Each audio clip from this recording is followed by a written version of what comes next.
नमस्कार। बढ़ाते हैं अपने इस पर्यावरण के सेशन को आगे। और पिछला वीडियो नहीं देखा है तो उसको ज़रूर देखिएगा, उसमें भी कई सारे इंपॉर्टेंट क्वेश्चन हैं। तो आज के इस वीडियो में पर्यावरण के सीटेट के प्रमुख क्वेश्चन हैं जो परीक्षा में कई बार पूछे गए हैं। तो इम्पॉर्टेंट क्वेश्चन को शुरू करने से पहले वीडियो को लाइक ज़रूर कर दीजिएगा, क्योंकि मैं बीच में नहीं कहता हूँ, पढ़ाते समय भूल जाता हूँ। तो अभी इसी वक्त कर दीजिए ताकि बीच में डिस्टर्ब ना हो। तो बढ़ते हैं प्रश्न की तरफ। सबसे पहले आपके सामने प्रश्न है, हमारे देश के किस एक भाग के अधिकांश व्यक्ति अपने घर के आंगन में टैपियोका और नारियल उगाते हैं और इनका उपयोग करके स्वादिष्ट भोजन बनाते हैं। तो बेसिकली आपसे पूछ रहा है कि टैपियोका और नारियल किस राज्य में उगाया जाता है। तो इसका सही उत्तर होगा केरल। दोस्तों, आपने देखा होगा कि केरल में नारियल बहुत ज़्यादा उगाए जाते हैं, लेकिन टैपियोका भी जो है एक भोजन है जिसे आप इमेज में देख सकते हैं। ये है टैपियोका।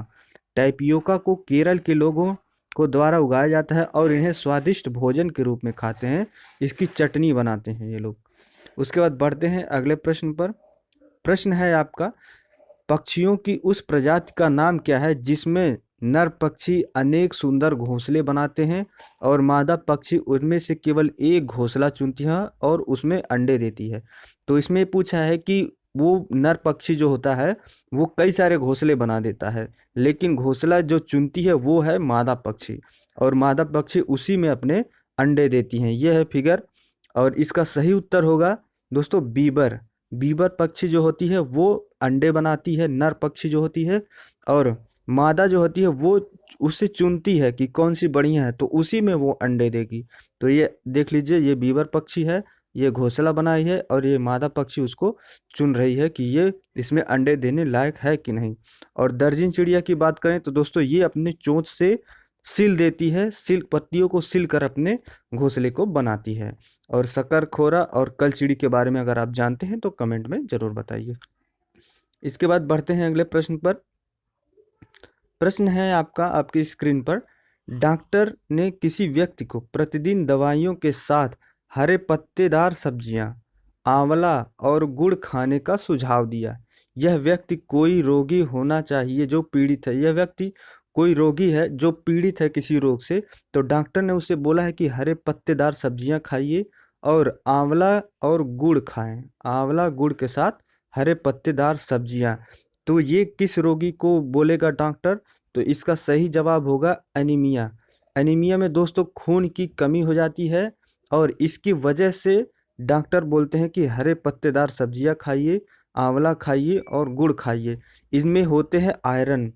हरे पत्तेदार सब्जियों में और आंवला में और गुड़ में इसमें होते हैं आयरन। आयरन बनाता है हीमोग्लोबिन और हीमोग्लोबिन से बनता है आपका खून। तो खून किसके कमी से होता है? एनीमिया की कमी से। तो आप देख लीजिए, इन हरे पत्तेदार सब्जियों का सेवन जरूर करें ताकि ब्लड की कमी ना हो। इसके बाद बढ़ते हैं अगले प्रश्न पर। प्रश्न है आपकी स्क्रीन पर, ब्रॉन्ज यानी कि कांसा एक मिश्र धातु है जिसके प्रमुख संगठक हैं, यानी कि कांसा किससे बनता है? तो दोस्तों सही उत्तर होगा इसका कॉपर और टिन, यानी कि तांबा और टिन से मिलकर बनता है आपका कांसा। तो बढ़ते हैं अगले प्रश्न पर। प्रश्न है आपकी स्क्रीन पर, फिर से वही टैपियोका का है, लेकिन इसमें पूछा है टैपियोका का दूसरा नाम क्या है। दोस्तों कभी कभी परीक्षा में टैपियोका ना कहकर आपसे कप्पा कह दिया जाता है, यानी कि टैपियोका का ही दूसरा नाम है कप्पा। ये देख लीजिए, आपका टैपियोका है। इसके बाद बढ़ते हैं अगले प्रश्न पर। प्रश्न है आपका, हांगकांग में निम्नलिखित में से कौन सा भोजन लोकप्रिय है? तो हांगकांग का जो लोकप्रिय भोजन वो है लिंग हू फेन। तो लिंग हू फेन आपको बताएं दोस्तों, ये सांप का सूप बनाया जाता है।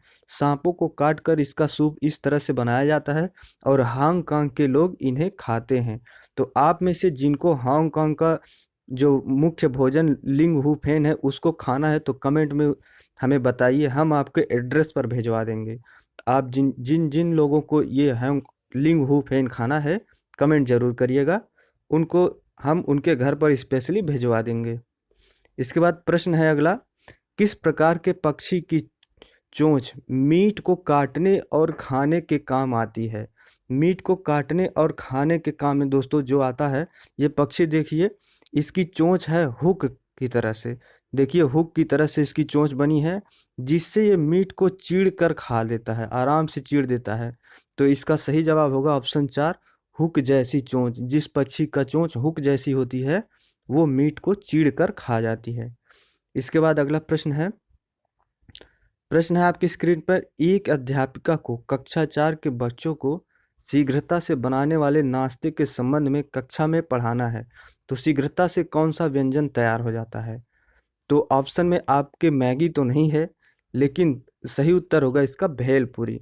देखिए भेलपूरी जो होता है वो बहुत ही आसानी से बन जाता है, जो कि तीनों ऑप्शन में दिए गए हैं इनसे जल्द बन जाता है। डोसा, कस्टर्ड और अंडे का सैंडविच, इनसे सबसे ज़्यादा जल्दी बनता है आपका भेलपूरी। तो मैगी मत लगाइएगा, क्योंकि ऑप्शन में मैगी रहेगा नहीं और एनसीईआरटी में मैगी का जिक्र नहीं है। तो सही उत्तर आपको मिलेगा सिर्फ भेलपूरी। तो बढ़ते हैं अगले प्रश्न पर। अगला प्रश्न है आपकी स्क्रीन पर, पटचित्र की कला किस राज्य की परंपरागत पेंटिंग हस्तशिल्प है?